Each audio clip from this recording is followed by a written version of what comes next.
Once one of America's top Republicans, Lawrence King is serving a 15-year prison sentence for a multi-million-dollar fraud. But financial crime is only half the story. This is the true story of Lawrence King. It is the story of a cancer at the heart of America and of its continuing cover-up at the highest level. One man is attempting to uncover the full story. John DeCamp is among the most highly decorated Vietnam veterans. A former Republican state senator in Lincoln, Nebraska, he is now a lawyer fighting the legacy of Lawrence King's abuse of power. It's a web of intrigue that starts in our Holy of Holies, Boys Town, Nebraska, one of the most respected institutions in the United States, and spreads out like a spider web to Washington, D.C., right up to the steps of the nation's capital, the steps of the White House, involves some of the most respected and powerful and richest businessmen in this United States of America.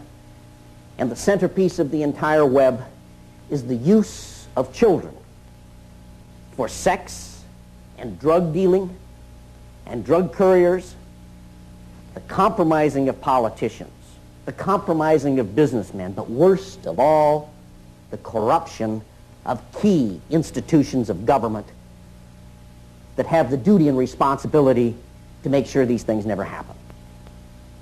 For John DeCamp, the trail starts in a unique town just outside Omaha. World-famed Boys Town is in the news again. Made famous by an Oscar-winning film, Boys Town is America's favorite children's charity. It was founded in 1917 by a Catholic priest, Father Flanagan. Father Flanagan. The saddest spectacle in our social life is the neglected, unwanted, and unloved boy who has become a serious problem in our society. Boys Town was started to be a home for orphans. That was after World War I. And since then, society has changed and the problems of boys have changed. And so now, it's a question of taking care of homeless, abandoned, neglected, abused boys, and now girls also. Boys Town has been granted the privileges of an incorporated town, a Catholic diocese, and a school district for 500 children. Boys Town has cash reserves of $500 million, but still raises up to $35 million annually, solicited from the public by begging letters and promotional videos. I'm Father Val Peter, the caretaker of Father Flanagan's Stream and the executive director of Boys Town. Does Boys Town really exist, people ask me? You bet it does. Located in the heartland of America, Boys Town youth have come from many backgrounds and locales. As they graduate, they shall seek new adventures and head for different places. But always, they shall carry with them the spirit of Boys Town. If you'd like to help Boys Town, send your tax-deductible gift to Father Val Peter, Boys Town, Nebraska, 68010.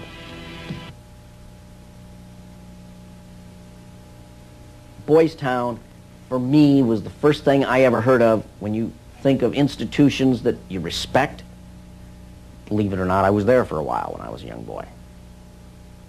When an institution like that gets contaminated, then you better, if you got any decency at all, do something about it, or at least get it cleared up.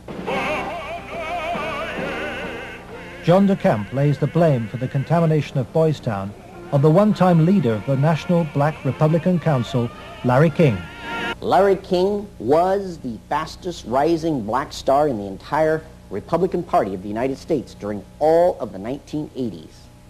And he was also one of the most evil individuals in this country in terms of being a dealer of children, in terms of being a thief, 40 million that they documented he stole, and in terms of using and compromising and corrupting one after another politicians.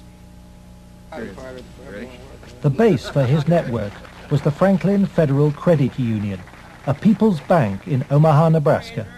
Larry King was its general manager.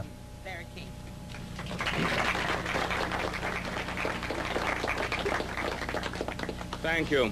This is especially an exciting day for me. Mr. King was a very charismatic person. When he came to the credit union, he was brought in because the credit union was actually failing. He did everything to build the credit union. King courted the leaders of Omaha's wealthy business district. Banks, industry, and charities placed millions of dollars in King's hands. From 1979, Larry King developed close commercial ties to Boys Town, and Boys Town youngsters were sent to work for his companies. Boys Town had quite a few accounts at Franklin Credit Union. Those were considered very valuable accounts. They were handled exclusively by the bookkeeping department. But on the average of once a month or once every 2 months, we always seemed to incorporate a person from Boys Town. But King used Boys Town not just as a source of young boys for his business. He prostituted them at sex and drug orgies. Paul Benassi was a victim of King's abuse. He was also sent by King to lure Boys Town youngsters off campus. We used to just drive around and go up toward the home. That's when we used to do some of the scavenger hunts with picking up some of the kids. You know, just kind of win their confidence, become friends with them for a while. Start inviting them to the parties. The kids were 10 years old or older. In 1986, King's plundering of Boys Town was reported by staff to its chief executive, Father Val Peter. Subsequent testimony proves that he carried out his own investigation, but that King's victims refused to talk to him. Monsignor Hupp now blames himself for Boys Town's association with Larry King. Well, in retrospect, I regret having any association with Larry King. Had I known it at the time, it would never have happened. Could you understand why a very detailed report from a social worker employed at Boys Town, identifying children and identifying their alleged abusers, never saw the light of day? Nothing happened with that. No, I couldn't understand that, because had I known that, I wouldn't put up with that. But is that something like that happened? I don't know of it. Nebraska has a very clear statute that child abuse allegations should be reported to authorities. They shouldn't be reported to the principal of a school, the director of a facility. They should be reported directly to either Child Protective Services or law enforcement. And so Larry King remained free to feed his pedophilic parties with child victims. But in 1988, a routine review brought King's involvement with Boys Town youth to the attention of Nebraska's State Foster Care Review Board.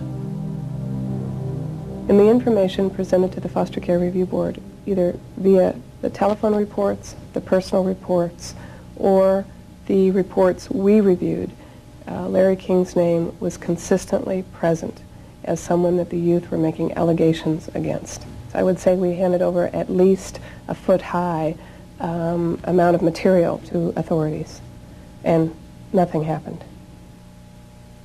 Omaha police now accept that Larry King may have been abusing children. Good morning, Roberta. Good morning, Chief. But its most senior officer claims the evidence was not conclusive.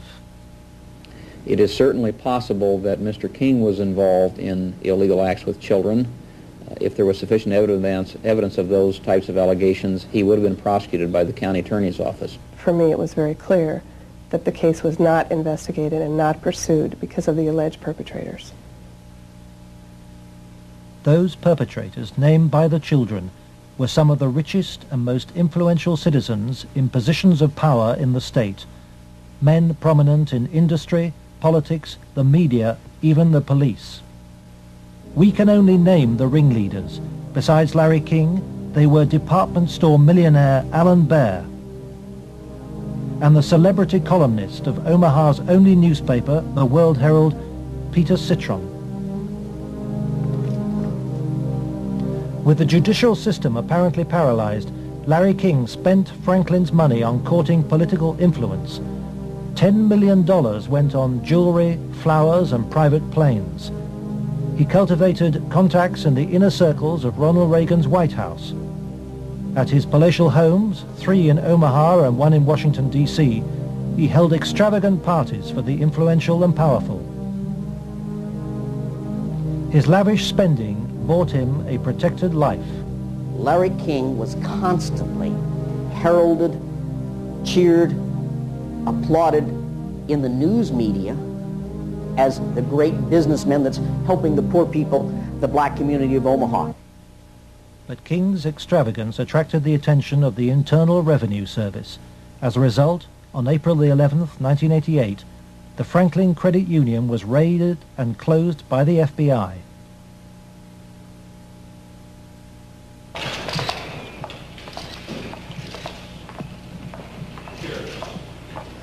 King was arrested, and the federal investigation showed he had stolen $40 million from Franklin. Documents we possess reveal the FBI interviewed many of the victims of Larry King's sex ring, but no action was taken. In November 1988, Nebraska's state government set up a parallel investigation into Larry King. A legislative committee was formed. Its chairman was the Republican head of Nebraska's Banking Committee, corn farmer and state senator Lawrence Schmidt. Immediately, anonymous threats began. I received a phone call on the floor of the legislature. The caller did not identify himself, but he said, "Lauren, you do not want to have an investigation of the Franklin Federal Credit Union." And I asked who I was speaking to, and they said, "That doesn't matter, but you shouldn't have that investigation." And I said, "Well, why not?" He said, "It will reach to the highest levels of the Republican Party, and we're both good Republicans." Undeterred, the committee began their investigations, and the money trail led quickly to the original allegations of child abuse. Carolyn Stitt was one of the first to testify. The night before we testified before the legislative committee, I did receive a phone call at home that said, "If you speak, you won't live to regret it." To protect the inquiry, Schmidt's committee hired special legal counsel and full-time professional investigators Gary Caradori and Karen Ormiston. I said, "We do not want you to bring to the committee rumors, innuendos, nothing that cannot be backed up with facts."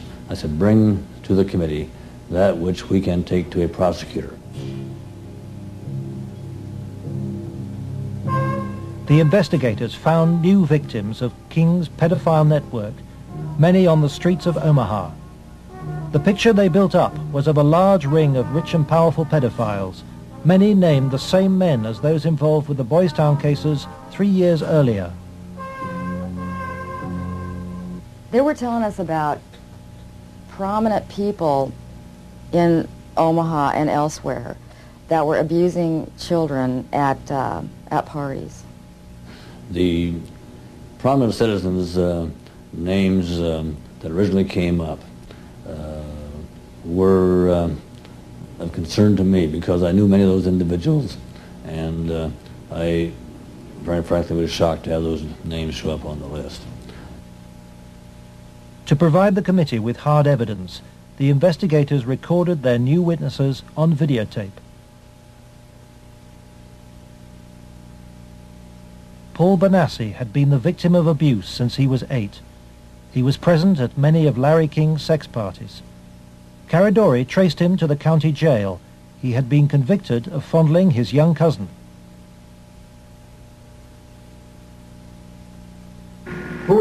people that would come to these parties? Larry King, Peter Citron, most of the while. He didn't seem like he wasn't like other people. Media personality Peter Citron procured some of his victims from Boys Town. The kids he liked were mainly around the age of probably about 8 and 13. It was mainly fondling and oral sex with them. He did have some anal sex, but he usually did that with the older kids. The parties involved ever more sadistic abuse. Whenever you were tied up, was there anybody else present other than you, Peter Citron? Yes. Who was that? It was Alan Bear sometimes. Millionaire Alan Bear hosted parties for a large number of sadistic pedophiles. Paul Benassi suffered at their hands. You okay? Yeah. They tied me up and I had some other kids perform sex on me and they came me and they burned me some cigarettes. Okay. Just take a deep breath now.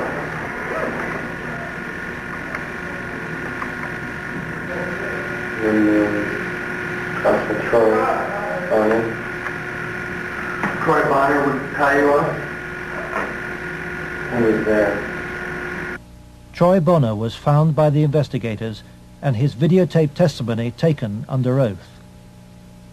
I was shocked when I walked in. There was a kid, I would say about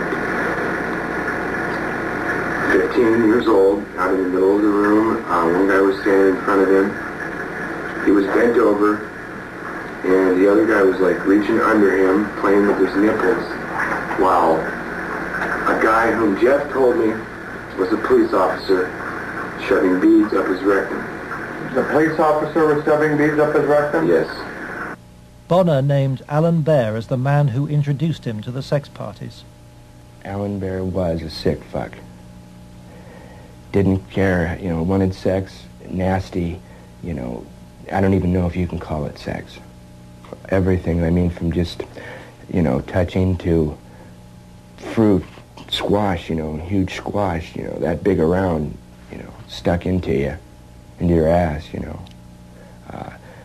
heat things, hot things, poked at you and stuck in you. But the center of the child sex ring was Larry King.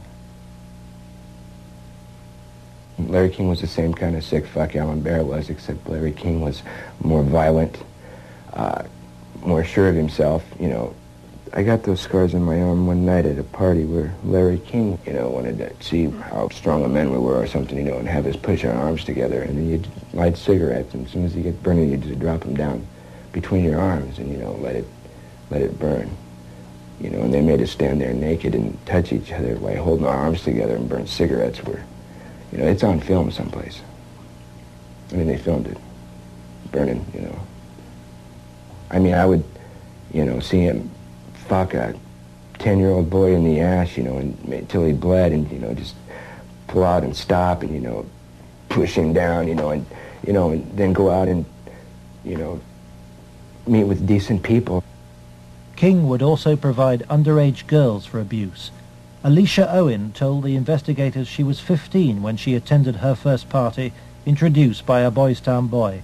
Caridori discovered her in jail where she was serving a sentence for passing bad checks. I met some guys there that were from Boys Town, and it was at that party that I met Larry King. At the time that I met Larry King, I did not know that he was Larry King.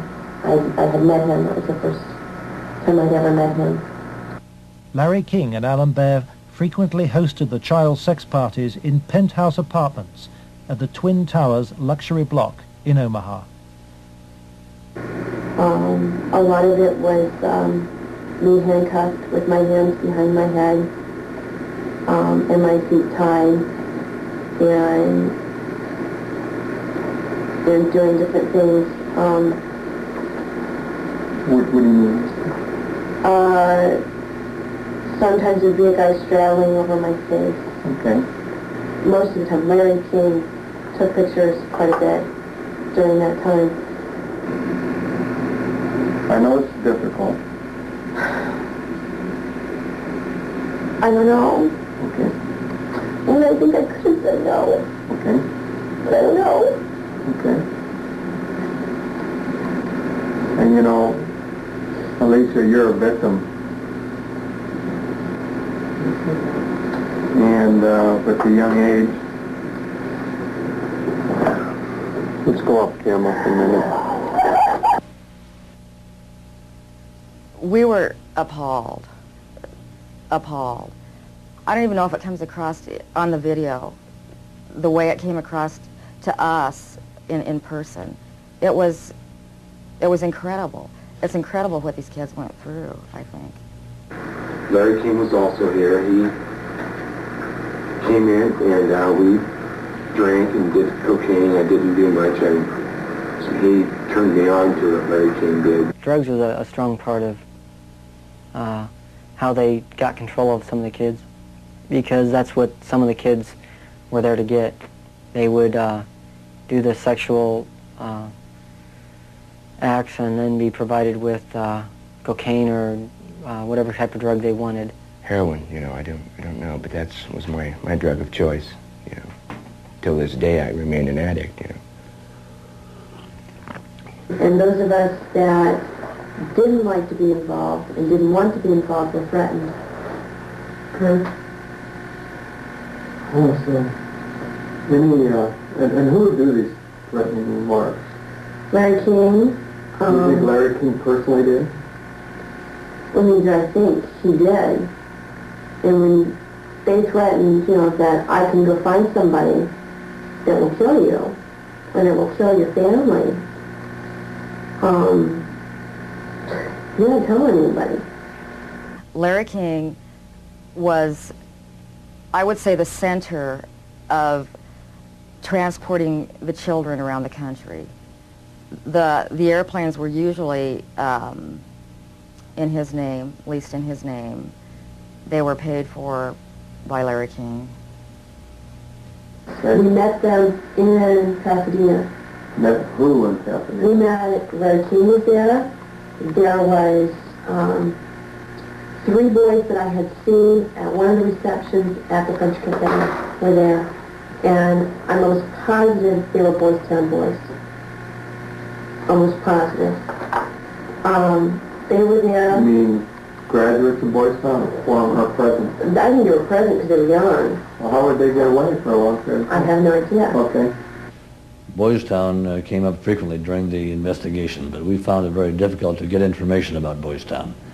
I was not able to find any information on my visit there, and Mr. Caradori could not get information either.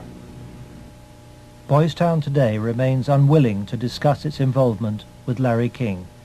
We were banned from filming at Boys Town, and its public affairs officer refused any interviews.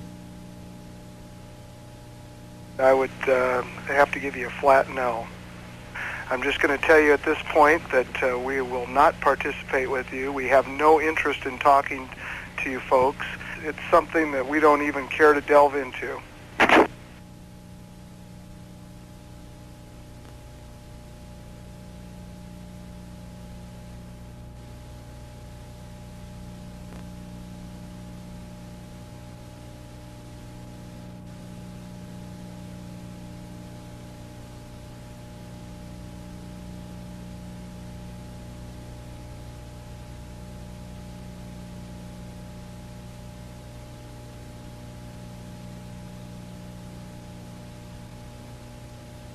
By the spring of 1990, the Nebraska State Committee was convinced by the evidence of an organized child abuse ring.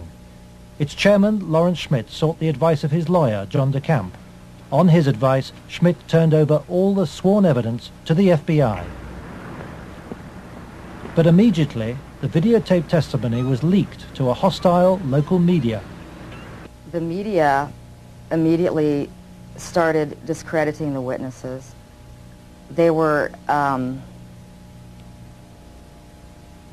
the witnesses came across in the media, in the Omaha World Herald, especially, as the criminals.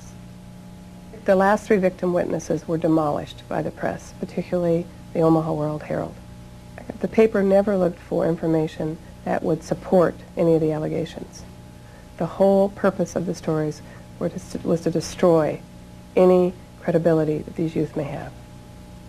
I've heard that people said that Gary Caradori coached me and that he told me what to say, but the fact was I didn't meet Gary Caradori until way after I'd already talked to the Omaha police about the abuse and had named all the same people. Paul Benassi maintains that neither the FBI nor the Omaha police took his allegations seriously. And they didn't ask me very much about Larry King or even Alan Baer at all. They treated the allegations that I made about the people who abused me almost like a joke. The stories were of such significance that the investigators first wanted to prove the accuracy of the stories. As they set about the investigation of the initially three, and then a fourth person who were telling the stories, as the investigation developed, it became obvious to the investigators that the information was not accurate, that in fact it was an entire conspiracy of allegations, none of which had any truth to them. I was very disappointed with the way the FBI and law enforcement treated the victims. They, in fact, turned them into the offenders, so to speak. And instead of taking the evidence that was delivered to them by the victims and interrogating the persons whom the victims identified, they seemed to bear down and try to get the victims to change their story. It seemed to the investigators that the establishment of Omaha was closing ranks. Then Troy Bonner was brought in for questioning by the FBI. The FBI's attitude was, just no, these kind of things don't happen. From the first interview when I went, and realized they don't believe a fucking thing I'm saying, they were just appalled, but I realized what that look in their eye was back then. It was fear. It was fear of, I had witnessed, firsthand things that would, destroy this city, people, a position, what I mean? It's not going to be believed, they said. It will not be believed. You will be found guilty of perjury, and they weren't telling me maybe. They were saying, there's no way. You go on with this story, you're going to jail. That was said to me direct. Troy Bonner agreed to withdraw his videotape testimony. The FBI used Troy in an attempt to persuade fellow witness Alicia Owen into abandoning her evidence about Larry King's nationwide network of powerful pedophiles. We have obtained the recording of the phone call made by the FBI on March the 9th, 1990. It is significant evidence for John DeCamp. This is Special Agent Michael F. Mott. The following will be a consensually recorded telephone call between Troy Bonner and Alicia Owen. Hello. Hi. Hey, what's going on? I'd like to ask you that. Talk to me. No, you talk to me. I don't understand why you're lying. Why are you lying? What are you talking about? That's what I'm asking you. You're calling me why I'm lying? Yeah. You concocted this whole thing, Alicia. You're full of shit. Either tell me what's going on. You're full of shit. Hey, look. Who do you have listening on this line? I have nobody listening to me. I'm listening to you, and I'm hoping you'd give me some fucking answers. I'll be honest with you. I don't know what kind of game you're playing. I'm not trying to play a game. I'm not going to go to jail for you. And that's what's going to happen. Why would you go to jail? Jail for telling the truth? No, jail for lying.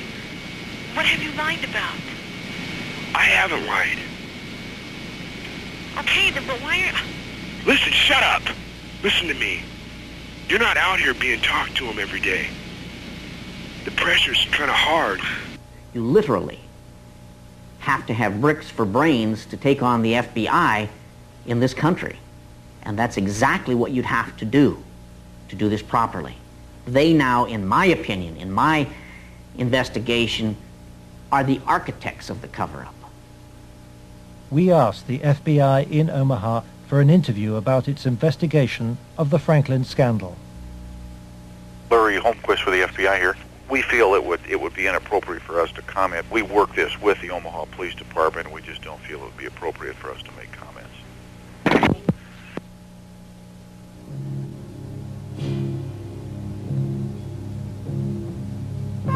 As the investigators sought out new witnesses, they found themselves under constant threat. Gary was threatened several times. His vehicles were tampered with. I would think whoever tampered with them, it was a scare tactic because it was so obvious that they were being tampered with. Gary got, there was one piece of evidence I know he got that he even said he got one step ahead of him this time. He told us about this book. It was like addresses, telephone numbers, names. He said if they knew he had it, they'd kill him. On July the 11th, 1990, Gary Caradori and his 8-year-old son AJ were flying home from Chicago in his light aircraft. They had watched the All-Star baseball game, and Caradori had been pursuing new leads. Investigators from the National Transportation Safety Board are in Harold Cameron's cornfield trying to determine what caused this private plane to crash, killing its 2 occupants. The bodies of Gary Caradori and 8-year-old AJ were found in the wreckage. National Transportation Safety Board investigators say wreckage from the crash is apparently strewn over a 3/4 to 1 mile long stretch in this field. The fact that the wreckage is scattered over a large area certainly demonstrates that it did break up in flight. The exact mechanism of breakup yet is still unknown. The federal investigation was never able to discover what tore the plane apart. There are things missing from the plane. His briefcase is missing. I think the plane was sabotaged. There's no doubt in my mind. Within 24 hours of the tragedy, all Caradori's records were impounded by the FBI. Gary's widow, Sandy, is still unable to come to terms with her loss. As a mother, I don't want to ever think that somebody murdered my child, let alone my husband. But I think if you'd ever talk to any parent, be it mother or father, who's ever lost a child, I mean, the worst thing that you can think of is that somebody would want to murder a child. I really feel that somebody killed my brother. And inside me, I know that somebody killed my brother. If somebody could help us out somewhere, somebody knows something. And may God help those who did that to him and his family. The effect of Gary's crash on the investigation, I think, in effect, put an end to anybody else coming forward. There are many victims. We knew of more. There are more. They're still out there. They're afraid to come forward. That's when I was finished, because I figured out if they murdered Gary and his son, there was nothing that would stop them. There was no piece of paper, there was nothing we could come up with that was going to get anything done.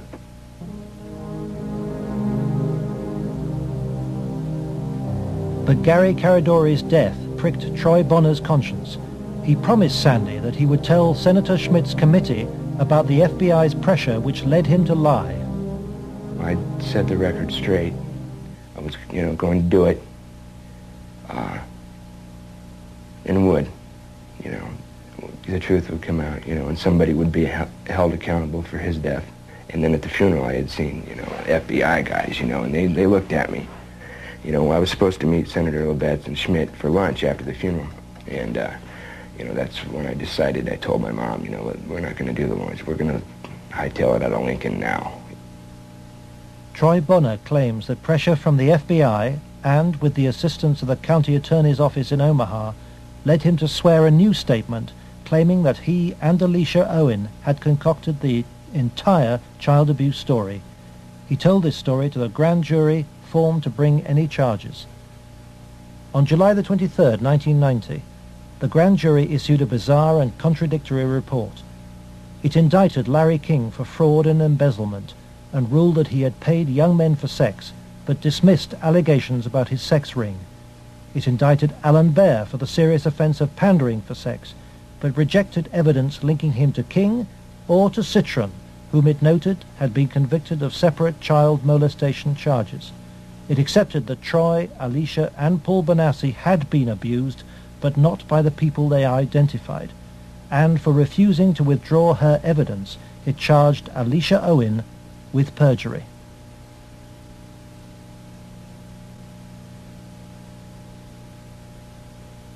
Lawrence Schmidt's legislative committee issued a report denouncing the grand jury. Schmidt acknowledges that the system failed both the victims and him. I had, I think, as distinguished a record as anyone could put together in 24 years. I was told that would be curtailed, and it was. I was told I'd have financial problems, and I did. The message was not lost on most politicians in Nebraska. I think the message that was delivered was, if any legislative committee ever tries to conduct a thorough investigation again, the same thing will happen.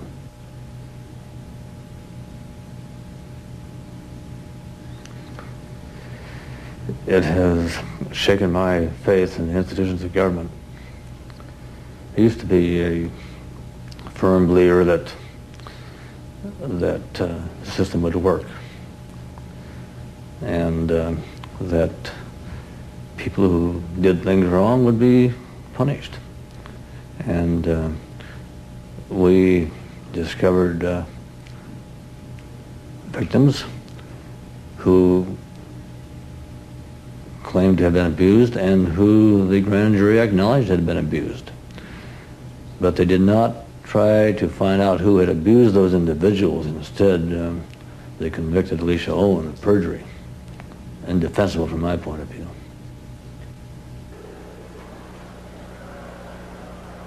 The trial took place in July 1991. Troy Bonner testified that the child abuse story had been an invention. As a result, Alicia Owen was sentenced to between 9 and 25 years in prison.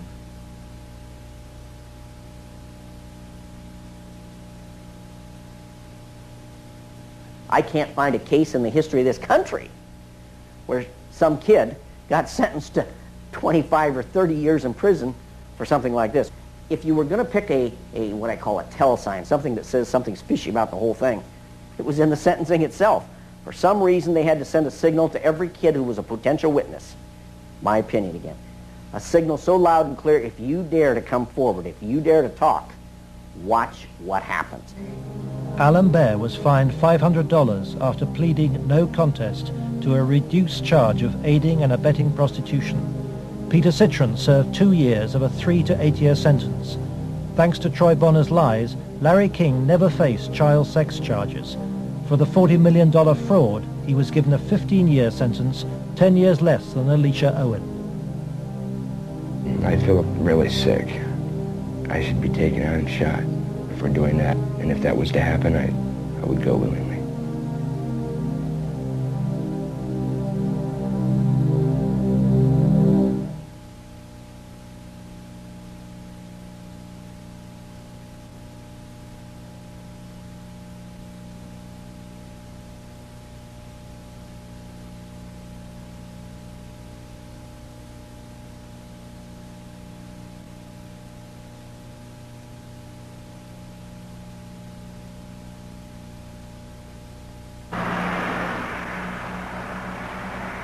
John DeCamp, former state senator and Vietnam veteran, is now the only man fighting to help Larry King's victims. He is the lawyer trying to overturn Alicia Owen's conviction and to expose the cover-up. I live in Nebraska. Hell, I was born here, raised here. I have 4 kids growing up here. Like it or not, it's my heritage, you know? Well, if it's a dirty cesspool that I got to live in or look back on that I left, that ain't good. The real cost, if I were going to say to my family, has been the fear and intimidation it's put in some of the kids. A couple of the kids are really, really frightened and really had some sleeping problems over, you know, hear this or that. So that's been the real concern I've had. John has received anonymous threats and has turned for advice to his friend and one-time boss, former head of the CIA, William Colby. Old Bill Colby told me better than anything. The one thing the bad people can't afford is publicity, and knocking you off right now or doing something obvious to one of your kids would bring him more trouble than it's worth. I said, you have to consider the possibility of some danger to not only your reputation, but to your person. I mean, people do react rather violently to some kinds of charges, or particularly if they're true, there's more apt to be a negative reaction than if they're false. If they're false charges, then they can be reacted to in a normal way, by a libel suit or whatever. But if there's truth in it, there can be a danger in that situation. We've seen that happen in other cases.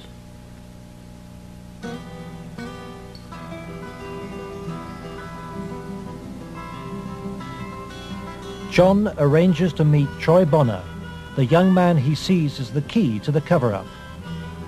He's in great danger. The reason is he carries the secret, so to speak. He served his purpose for the FBI and others by committing the lies that put the seal on the cover-up. He knows that Troy's evidence will be crucial to Alicia Owen's case, and Troy wants to tell the truth, despite very real fears. My fears are that, I'm not going to be believed again. It's just, going to be a whole other kind of exploitation like it was last time. And afraid that that's going to happen, or, I might end up dead, or a loved one might end up dead. Troy has an overriding reason for putting the record straight. Maybe somebody has a better idea. I want this to go forward and have something done so that all those other kids who a lot worse things have happened to can come forward and see that action can be taken. You have to, if you want to protect yourself and your life and your family's life, both now and particularly in the future, is to use the institutions of government that have been set up to protect you and make them work. That means you go into federal court, you go after the people that have done this cover-up, and you expose it so there's no longer any percentage on their part in eliminating you because the secret's out. Yeah, that's why we're here today, to let it out. John's advice to Troy to tell the truth in court puts him at risk of prosecution by the county attorney's office. Potentially, they could decide to charge him with perjury, because now he is telling that they forced me to lie. I did lie at Alicia's trial. I did lie before the grand jury. I did it because the authorities were forcing me to do it, and I was scared for my family. Potentially, they could charge him with perjury this time. Troy's appearance in court will keep Alicia Owen out of prison. She's on bail while DeCamp appeals against her perjury conviction. As her hearing approaches, vital new evidence emerges. Alicia claims that some of Troy's videotaped testimony was withheld from the grand jury which indicted her. The tapes that were shown to the grand jury had been edited. Everything that matched Troy's statement Was shown them. that matched mine 'Cause I know it's was raised. edited out.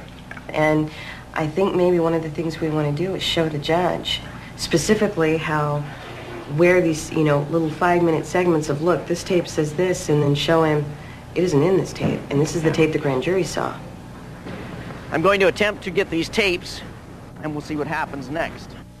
But to obtain the tapes, DeCamp must approach some of the very officials he has accused in court of being involved in the cover-up, the county attorney's office which ran the grand jury.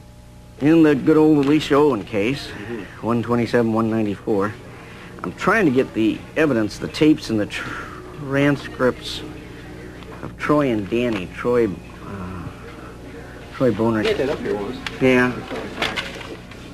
It's up at the county attorneys. They have all the bills up there. Oh. Robert. Let me guess, Robert Siegler has them. Robert Siegler is the prosecuting attorney trying to send Alicia Owen back to prison. After lengthy negotiations, DeCamp emerges with the tapes the grand jury never saw. I went with $4,000. I bought $4,000 of cocaine. Okay, and what airline? I flew out of In more than 2 hours of taped testimony, Troy details trips across America on behalf of Larry King and Alan Baer. Trips for drug deals and sex. It corroborates Alicia's evidence. Fort Worth, like an hour, and then a big plane from Dallas to Los Angeles. Did anybody go with you? Alicia Owen. For John de Camp, this is the proof of the King sex ring for which he has been waiting. Here it is, so to speak, the smoking gun that they could go out and verify, the corroboration. In other words, the linkage to King that was denied. Cover-up. Organized, planned, deliberate cover-up. The courthouse, Wahoo, Nebraska. The hearing begins.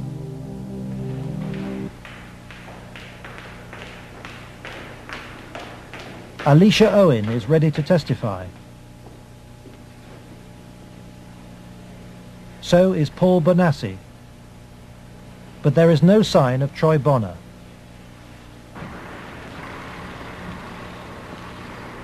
De Camp discovers that Robert Siegler has sent the young man a subpoena. Fearing arrest for perjury, Troy has gone into hiding. De Camp is without his most vital witness. Just try and subpoena him with those kind of stuff. Is Troy okay? In court, Alicia's case is adjourned. The county attorney's office begins to search for Troy Bonner, but County Attorney Siegler won't say why. I'm trying to ask you whether you're about to charge Troy Bonner with perjury. Oh, no. Every victim witness who stepped forward in any way, or even was a potential witness that somebody heard about, has either been killed, put in jail under some theory or other, terrified or run out of the state, discredited. Every perpetrator, even the convicted ones, have been treated as conquering heroes. Peter Citron lives in the same house where he abused many of his young victims. Alan Baer lives in the most exclusive part of Omaha. He recently bought a downtown shopping mall. Many of the other abusers named by the children have risen within Nebraska's state government and legal system and within the Republican Party. Obviously, the FBI was protecting something a lot more significant than a bunch of old pedophiles having improper relations with little boys. They were protecting something a lot more significant than a bunch of drug peddlers. They were protecting, in my opinion, they were protecting some very prominent politicians, some very powerful and wealthy individuals associated with those politicians and the political system, up to and including the highest political people in this entire country.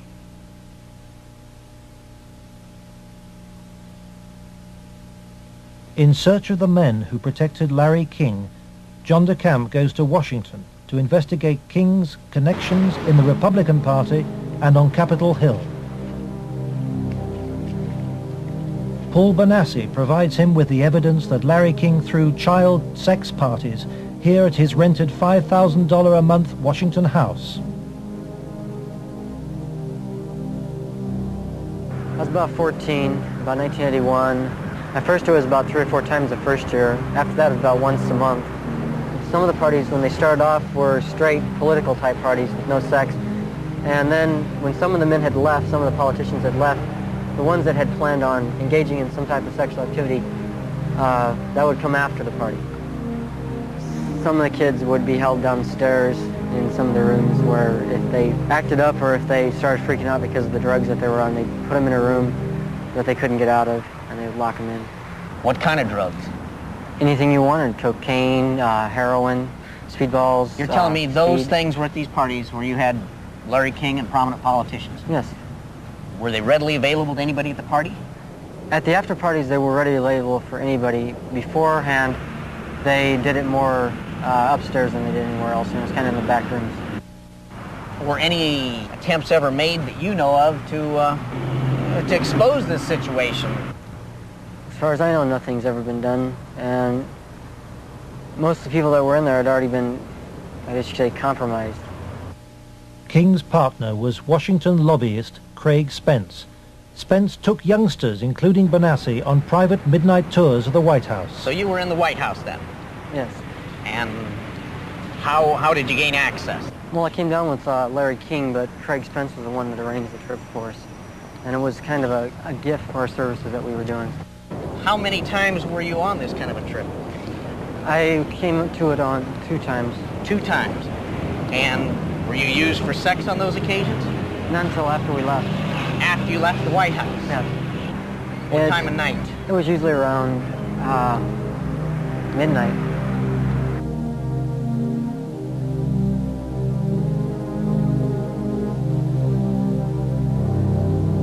For me, it was just kind of weird being in the White House at that time of the night and getting to go into places that the guy was telling us that nobody gets to go to. I mean, I seen rooms in there that I'd never even heard about. And Craig Spence and Larry King had a couple of groups. One was called Bodies by God, and they had the Cowboys, and there was another group that was started by Larry King, which was called the Golden Boys, which was kids that were usually under the age of approximately 10. Spencer's callboy network was investigated in 1989 by reporter Paul Rodriguez of the Washington Times. We had uncovered a series of allegations from some minors, and it led me to a callboy operation. Well, it sure fits with, this boy Paul Benassi. And he tells a tale of being brought to the White House on occasion, kind of as a reward for the kid. Craig Spence's dad, he committed suicide. He had advanced stages of AIDS. He was an AIDS carrier and he killed himself. This was the thing that always bothered me. They claimed it was the largest male prostitution ring in the city that they've ever had uncovered. It was $1 million a year minimum. Yeah. And yet they only prosecuted the operator, Henry Vinson, and 3 of his lieutenants, as it were. Mm-hmm. They never went after any of the Johns or the clients. This operation claimed to have clients that ran from the White House to the Capitol Hill to the State House to the churches within the media. Exactly what Paul describes as the people he was with. And a lot of the stuff led there, but we couldn't quite nail it at all cases because, again, to accuse someone of high stature, you've got to be very careful. I understand. We were able to do it through the mother lode was provided us credit card receipts and canceled checks, and then lists of the clients. The prosecutors knew all this stuff. There was approximately 20,000 documents they had. They sealed the entire record by court order. And we've attempted on several occasions to unseal that, and we've been told it'll be a cold day in hell before those records ever get unsealed. And it makes me wonder what's in those records. Yeah. John DeCamp believes that the legal system is still being subverted and that the people protected are still at the heart of the American establishment.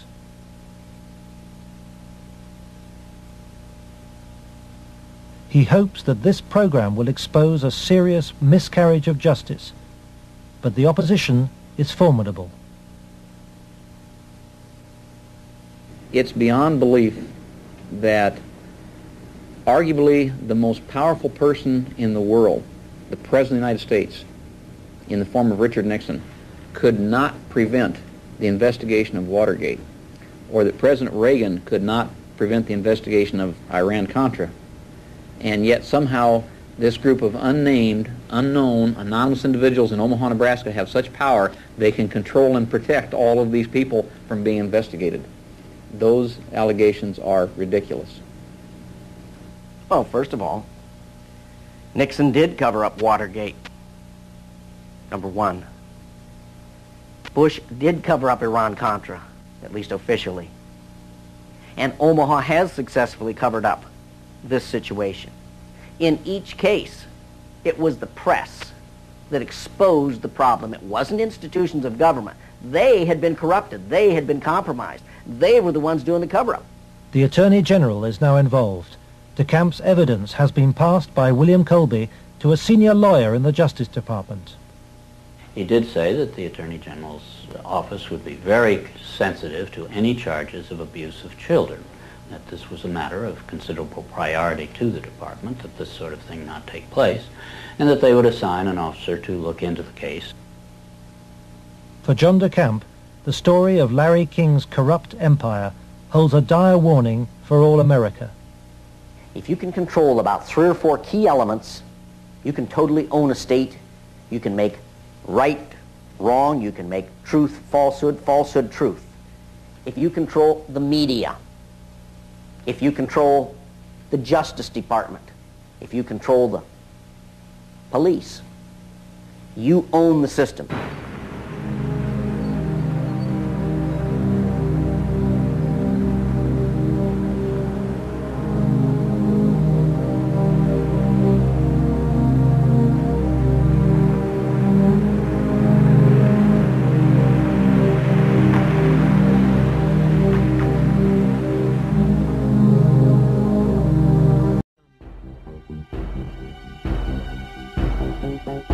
Thank you.